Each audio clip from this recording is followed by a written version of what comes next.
시편 65편 1절부터 4절까지 말씀을 우리가 한 목소리로 읽겠습니다. 네, 그래요. 1절입니다. 하나님이여, 찬송이 시온에서 주를 기다리오며 사람이 서원을 주께 이행하리이다. 기도를 들으시는 주여, 모든 육체가 주께 나아오리이다. 죄악이 나를 이겼사오니 우리의 허물을 주께서 사하시리이다. 주께서 택하시고 가까이 오게 하사 주의 뜰에 살게 하신 사람은 복이 있나이다. 우리가 주의 집 곧 주의 성전의 아름다움으로 만족하리이다. 아멘.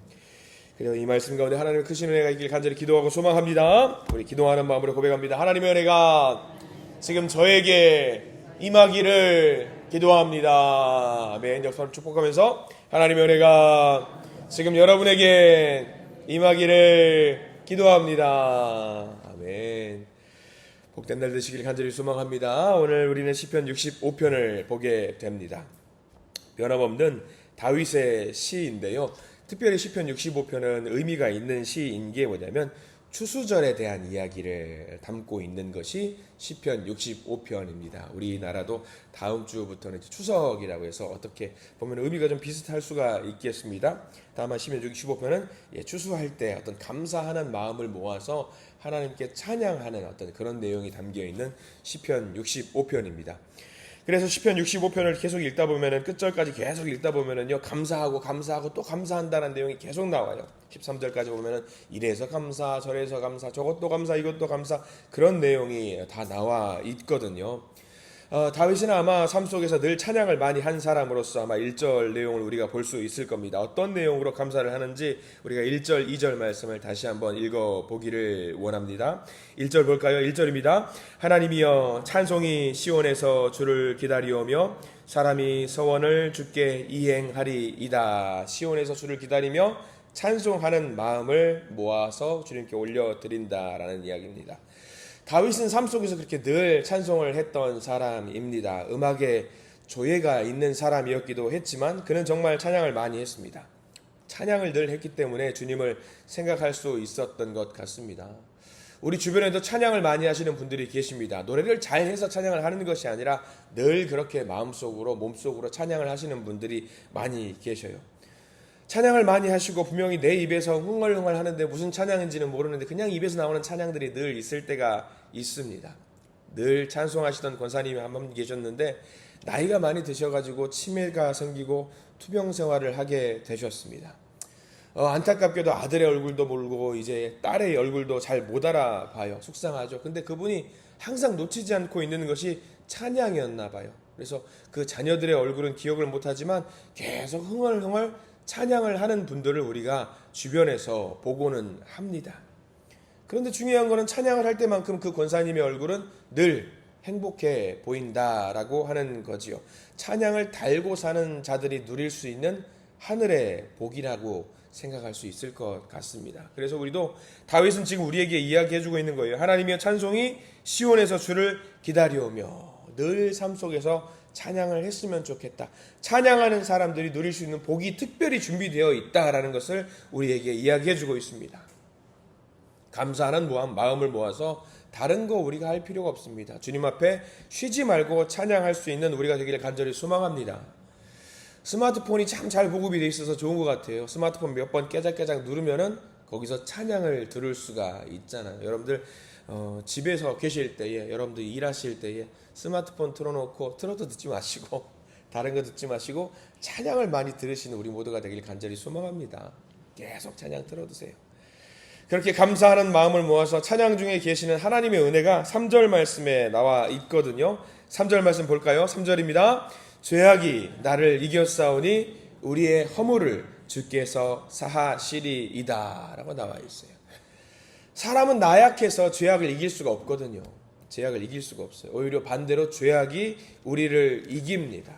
그래서 죄악이 우리를 삼키는 경우가 많이 있고요. 죄악이 우리를 삼키게 되면 우리는 죄인이 되는 거죠.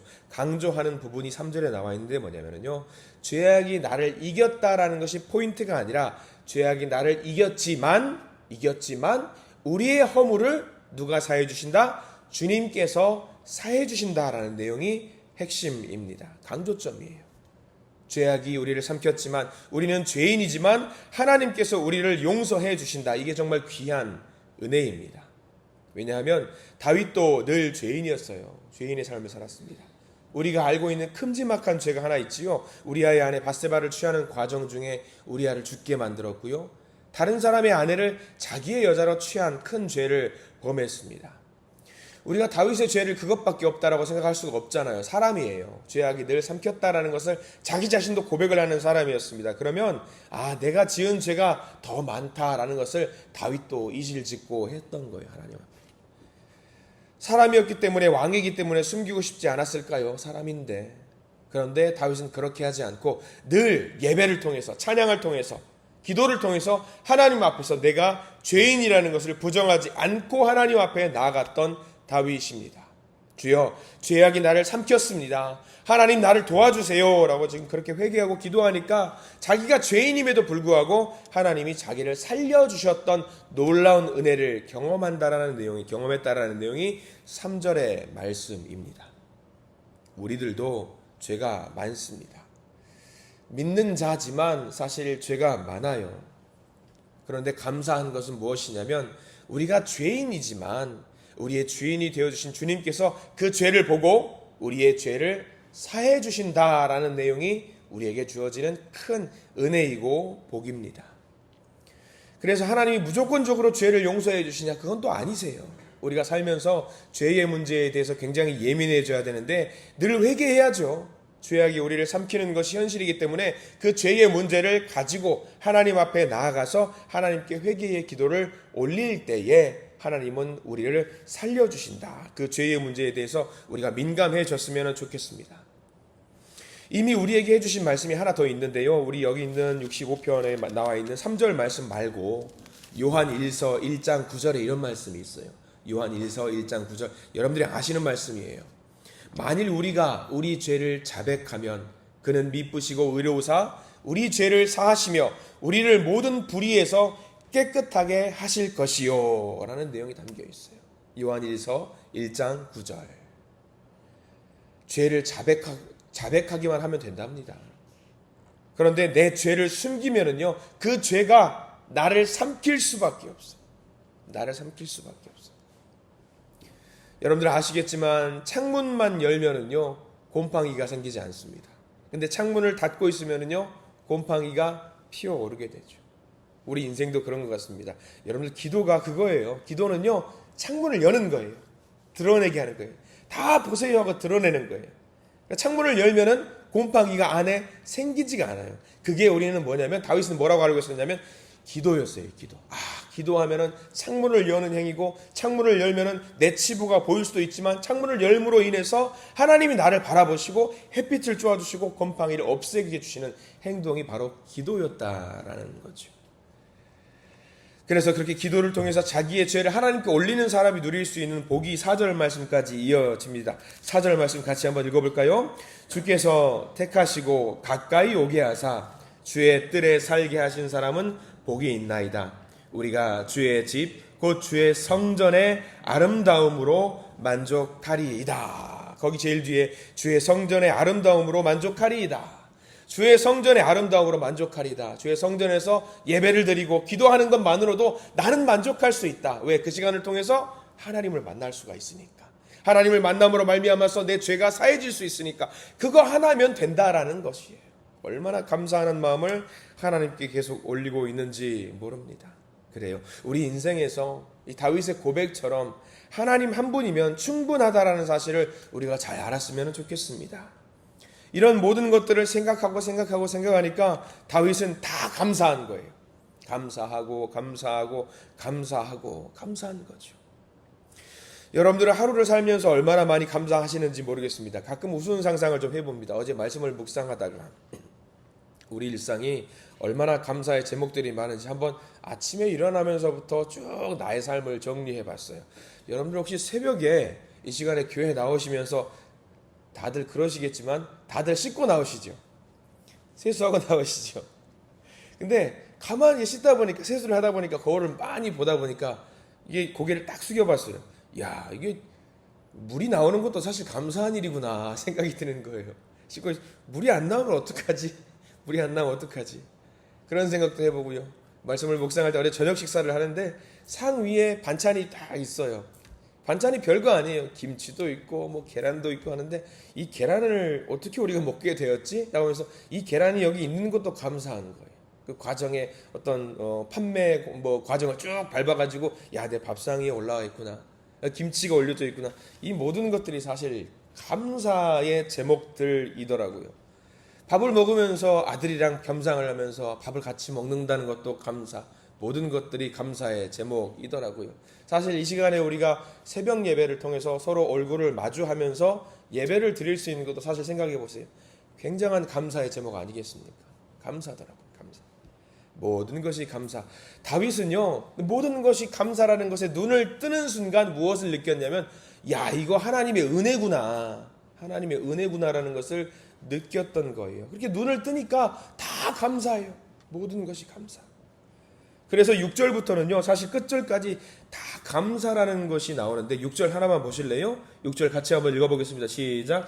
주는 주의 힘으로 산을 세우시며 권능으로 띠를 띠시며. 요거 뭐가 감사 같아요?